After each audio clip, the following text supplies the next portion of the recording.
आज की स्टोरी है चाचा ने लड़के को दी सीख। एक लड़का अपने परिवार के साथ रहता था। उसके पिता जौहरी थे।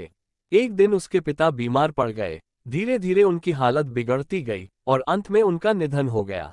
पिता के निधन के बाद परिवार पर आर्थिक संकट आ गया। ऐसे में मां ने घर चलाने के लिए बेटे को अपना एक कीमती हार दिया और कहा कि इसे अपने चाचा की दुकान पर दिखा देना, वे भी एक जौहरी हैं। इसे बेचकर जो पैसे मिलेंगे वह ले आना।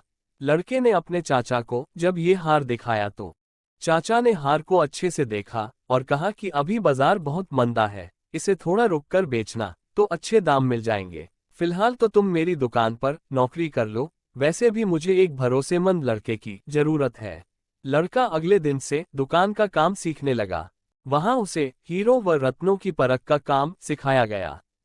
अब उस लड़के के घर में आर्थिक समस्या नहीं रही।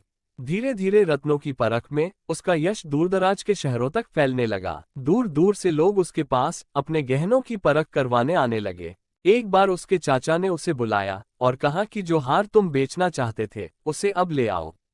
लड़के ने घर जाकर मां का हार जैसे ही हाथ में लेकर गौर से देखा तो पाया कि वह हार तो नकली है। वो तुरंत दौड़कर चाचा के पास पहुंचा और उनसे पूछा कि आपने मुझे तभी सच क्यों नहीं बताया जब मैं इस हार को बेचने आया था।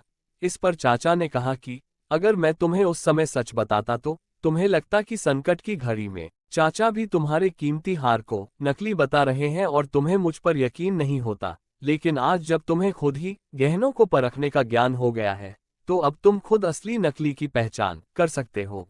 दोस्तों, कभी सोचा है कि कई बार हमारी जिंदगी में भी ऐसा ही होता है, जब कम ज्ञान और गलत धारणाओं के कारण हम सही चीज को भी गलत मान लेते हैं। कई बातों पर भरोसा ही नहीं कर पाते कि वे सही भी हो सकती हैं। उम्र और समय के साथ जब हमें ज्ञान हो जाता है तब हमें एहसास होता है कि उस वक्त हम कितना गलत थे।